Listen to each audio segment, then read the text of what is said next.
I think rationalism is how you start, and I think that doesn't exclude Christianity, because a lot of things that like a lot of atheists will say is that like Christianity is irrational, but I don't think that's true. I feel like So let's start with the more, because obviously when if someone were to ask me, like, listen, start talking about philosophy, start talking about religion and culture and stuff like that. yeah That's too much of a broad question. yeah You know? yeah. So how about this? came How into about this? everything. How about this? Let's start with truth, because Okay. really the question here is truth. That's really the issue here, right? Truth is really the essential question, because that's essentially where everything derives, right? You have, the truth comes from truth, stems rationalism, from truth stems, religion, from truth stems, philosophy, from truth stems,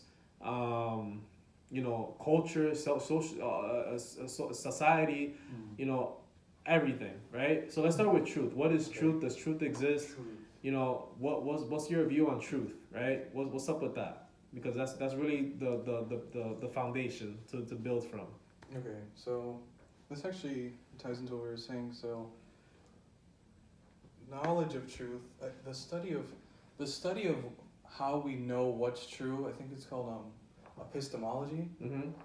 And well, there's obviously different methods of truth. The one is, well, I'm just going to write this to cross this out. Scriptural, which is the authority that has been the main source of authority, right? Right. If it's in the Bible, if it's in the If it's in the Quran, if it's in right. the Sunnah, all that, right? But I think for the most part we don't use that today. Mm-hmm. I think for the most part. Mm-hmm. The second is perception, right? How you perceive reality, Yeah, the senses that's coming in through us. feelings, emotions, stuff like that. Right. I guess a branch of that is inference. Define inference. You mean when you say So inference, you mean like a gut feeling type of No, thing? like logical conclusions based on your perceptions. Okay. So you see smoke, but even though you don't see fire, you know there's fire. Okay. And So that's basically connecting feelings and intellectuality and combining them together, right? no, it's logic pretty much. It's like using pieces in accordance with each other, right? Right, So but you would you say inference is a response to perception? You're inferring something, yeah, based okay. on what you see. Gotcha.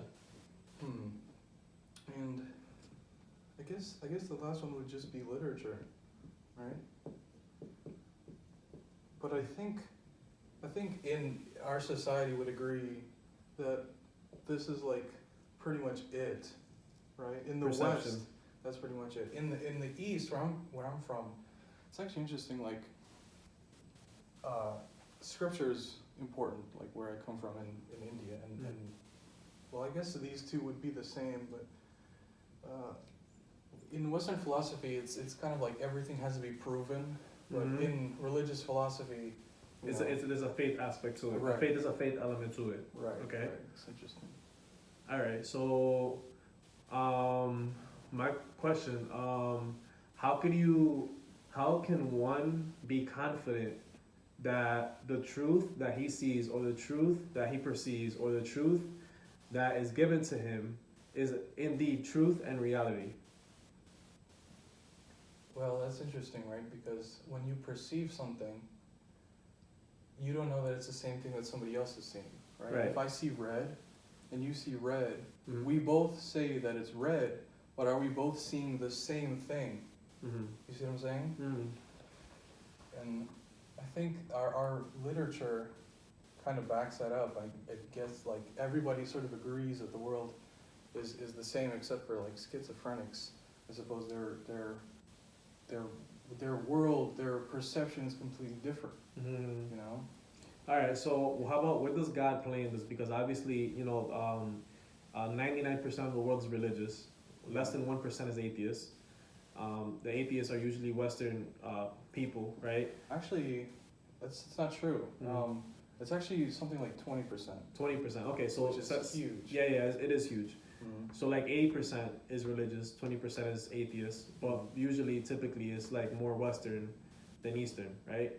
So like, what does God play in this? Because obviously, that's something throughout redemptive history. You know, God has had a role, you know, in perception of in people in terms of perceiving reality. So what does that play a role in into truth?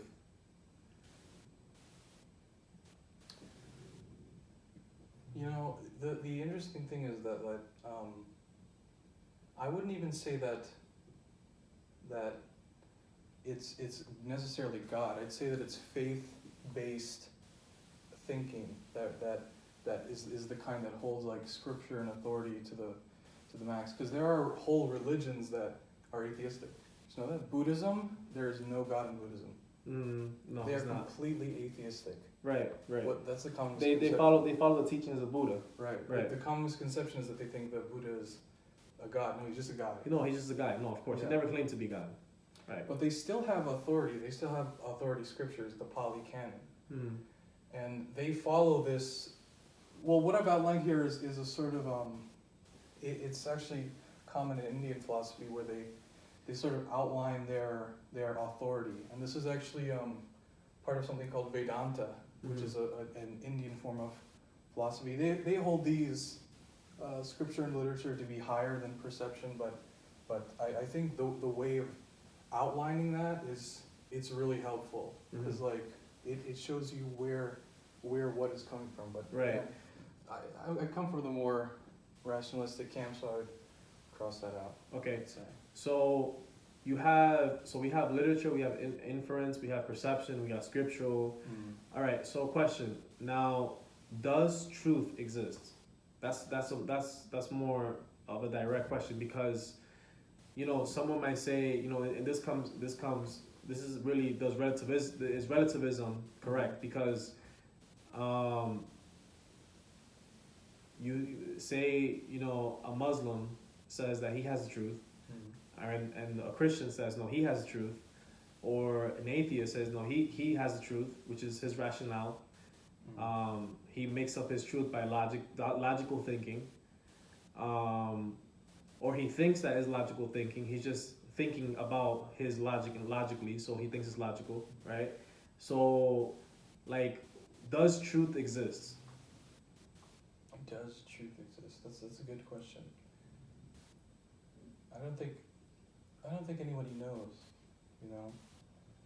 All right, so, Because so let me take over. Okay. So, Well, I want to talk about that for a little bit because that's Alright. interesting. Because it's like, well, the interesting thing is these are all determining things that we can agree on, right? Right. So if we all have the same perceptions, that sort of we could agree that there are a set of realities that we could all share in, right? So now, your question is like you saying is anything true, right? yes, So does objective absolute truth exist? so Meaning that it is not independent. It's not dependent on anybody, but it is independent in its nature, in its essence, and it is by nature truth itself. Does not need the intervention of man for it to have for it to validate itself. It's true on its own. So for there to be no objective truth, that would mean that No, for there to be an objective truth. Well, no, but I'm sort of working Okay, backwards. backwards. Okay, got For there to not be an objective truth, that would mean that our perception as accurate as it might be in determining certain patterns about reality is ultimately flawed in some way. I think that's probably definitely true. But that's a truth statement, though. How do you know if that's true? Well, because there's a lot of things that in our world that there's a lot of perceptions that we just don't understand. Like, for example, we can't possibly imagine how an electron can be both a particle and a wave at the same time. The what? How an electron could be both a particle and a wave at the same time. Okay. We hear that and we like, you know, we can think about it. But a 2-year-old may not understand why the warmth of the sun is indeed warmth, but it doesn't exclude the fact that it still produces warmth and that the sun is just hot. right? Right. So like the child may not understand those things, but it doesn't mean that the sun it doesn't exclude the reality that the sun is hot. Right. No. Well, what I'm saying. Well, I think. Well, that's something that everybody can feel the sun, but I'm saying like observing directly, like us understanding that. Well, even that a particle can be in two places at once with the split experiment in quantum physics. Mhm. Particles in two places at once. We just can't understand that. Mhm. Also, like just normal things that other creatures can, like Mhm. birds can see electromagnetic waves. Mhm. That's how they know to go north. Right. That's just like fascinating. Yeah, no, That's that like definitely like things that are fascinating, things that are mysterious, may tempt us to say, well, we don't understand it, therefore, it can't be true. You see what I'm trying to say? But I don't think that I don't know if that's what you're trying to say, but No, what I'm trying to say is that for there to be no truth, then like all living organisms like us, then it would have to be that our consciousness is flawed in some way. all right. And First, we can't what perceive the whole what does truth mean though? First of all, before anything, I like guess truth is just the true way that reality is. yeah, that which is reality, right? Right. Okay, so for somebody, so I guess my question is, does reality exist? That is a good question. That's my question. That's another way of rephrasing it. Does reality exist?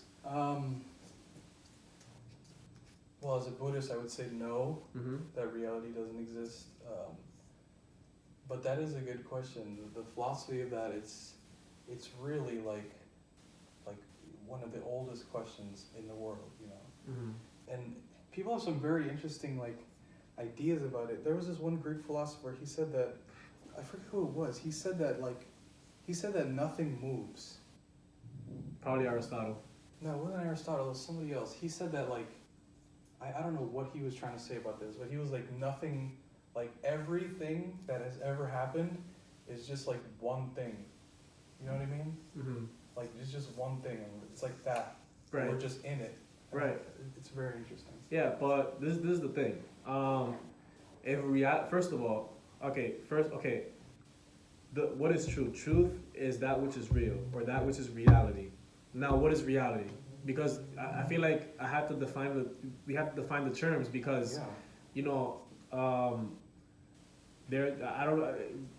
I have to really understand what's your definition of reality. So okay, truth is that which is real. Truth is reality. Now, what's reality? How do you define reality? And obviously, you can't make any examples because you said that you don't believe that reality exists. So, you know what does reality mean to you?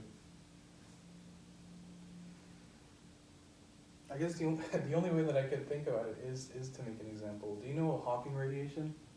No. Oh, so well, first of all, did you know that like in every inch of space there's a oh God, I forgot what it's called. I think it's an antimatter and matter springs into existence that instantly destroys itself. Did you know that? No. That's a weird thing. Right. It's a very weird thing. Hawking, what is it? Hawking radiation. Hawking Actually, radiation. they found that out.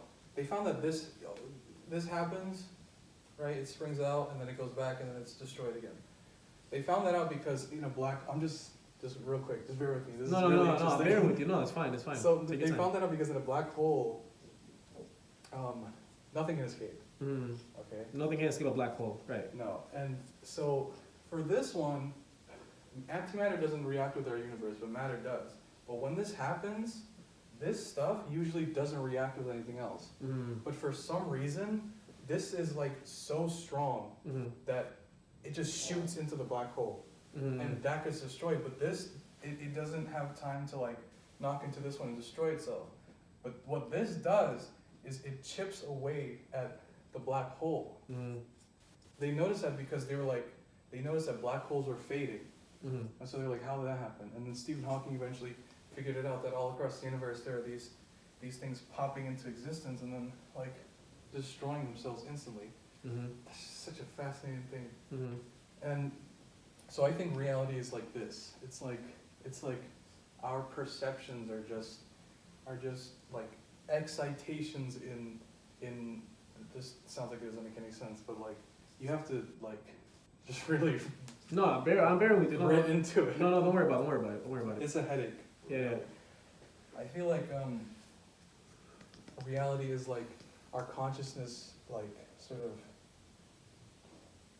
I think consciousness itself is like something that's just the meat of the brain that just it's an excitation in it. Mm. Because I really think that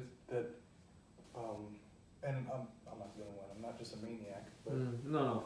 that the consciousness is the universe is just like this collective dream that we're all having because we're all like sort of excitations in this wave.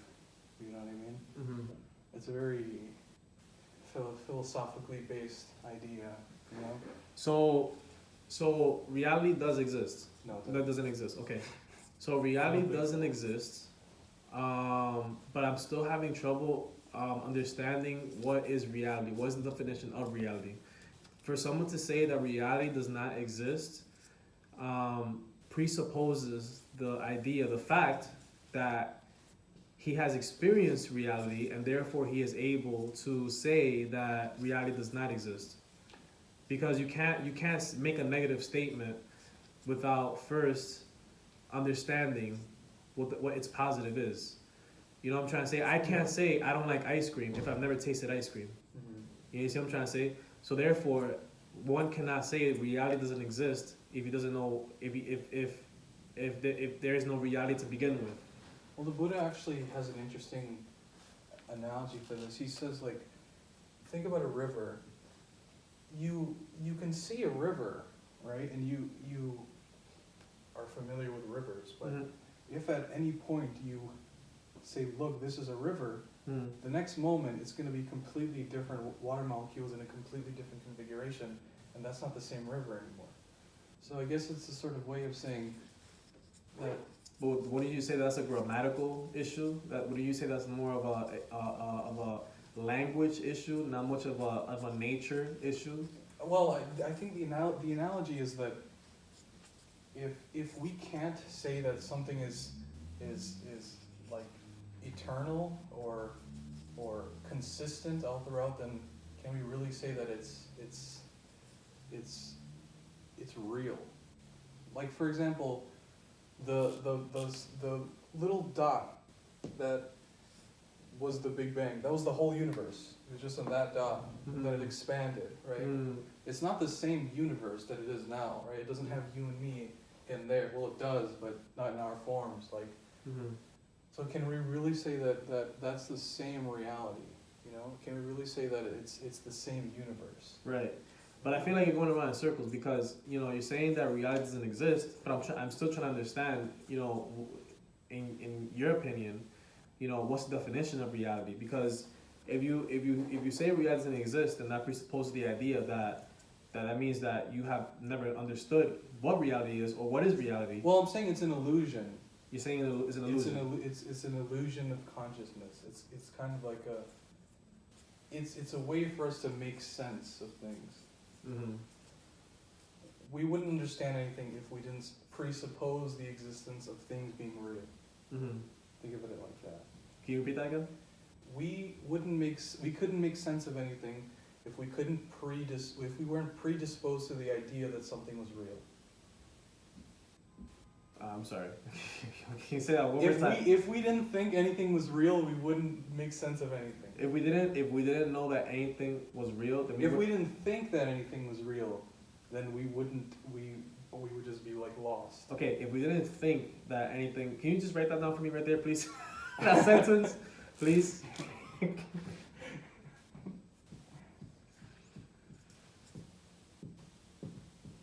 we didn't think.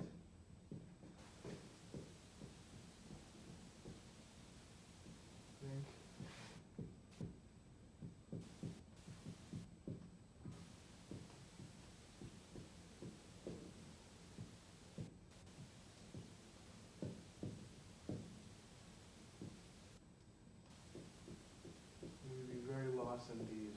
Okay, if we didn't think, okay, so if we didn't think That means I'm not thinking about this way, but I say, if we didn't think anything was real, Mm. we would be very lost. If we didn't think anything was real, we would be very lost.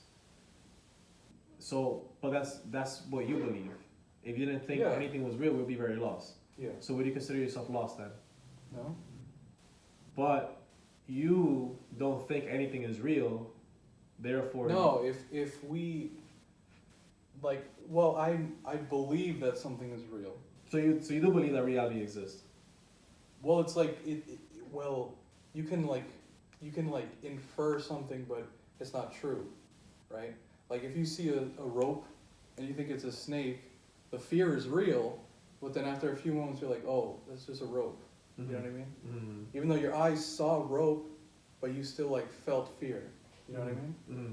So that's I guess that's the best way to describe that. Oh, I got class. You gotta go? Yeah. Alright, man. I Round don't know two, what we're another talking day. about. What are you gonna do with that video? Me, I'm gonna look at it